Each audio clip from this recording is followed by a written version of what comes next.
یہ جملہ بھی یاد رکھیں کہ شوہر ایسا ہونا چاہیے جو اپنی بیوی کو سیدھا کرنے والا نہ ہو. یہ جملہ پلے باندھے. ایک مزاج ہے نا بندے کا، وہ کہتا ہے کہ میں سیدھا کر کے رکھ دوں گا، مجھے جانتی نہیں. ٹھیک ہے بھائی، حضور علیہ الصلوۃ والسلام نے اس بارے میں رہنمائی فرمائی ہے. پہلے سرکار کی بات سن، مسلم شریف کی حدیث پاک، پھر دیکھ لینا کہ تو بیوی کو سیدھا کر سکتا ہے کہ نہیں. حضور علیہ الصلوۃ والسلام فرماتے ہیں عورت پسلی سے پیدا کی گئی ہے، وہ تمہارے لیے کبھی سیدھی نہیں ہو سکتی. پسلی سے پیدا کی گئی، کبھی سیدھی ہو ہی نہیں سکتی. اگر تم اس سے فائدہ اٹھانا چاہتے ہو تو اس کے ٹیڑھے پن کے باوجود نفع اٹھاؤ. جیسی ہے ویسا گزارا کرو، اسے سیدھا نہ کرو. اور اگر سیدھا کرنا چاہو گے تو اسے توڑ دو گے.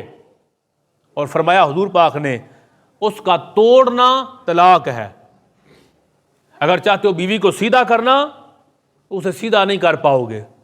وہ جیسی ہے اس کے ساتھ ویسے ہی گزارا کرو، اسے ویسا ہی قبول کرو، ویسے ہی زندگی گزارو، اور پیار کے ساتھ جتنا مناسب ہو سکے اس کی تعلیم اور تربیت کا اہتمام کرو.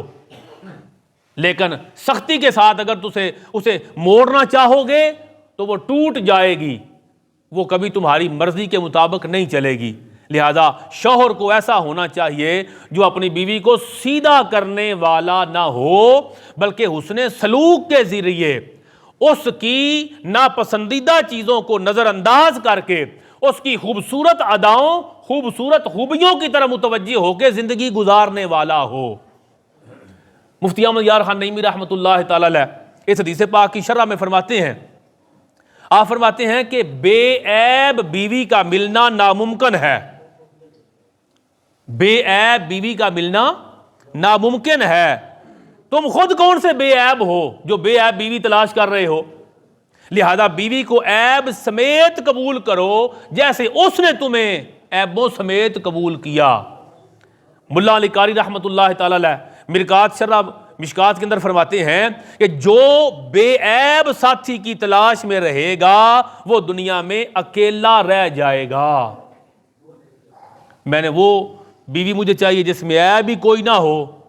تو سب سے بڑا آپ کا جو ساتھی ہے وہ بیوی ہے نا، ساتھ رہنے والا ساتھی ہے. تو بیوی سب سے زیادہ ساتھ رہتی ہے. تو فرمایا جو بے عیب ساتھی کو تلاش کرتا ہے اکیلا رہ جائے گا، بے عیب ساتھی اسے نہیں ملے گا. فرماتے ہیں اپنوں کی خوبیوں پہ نظر رکھو اور اپنوں کے عیبوں سے درگزر کرو، زندگی اچھی گزر جائے گی.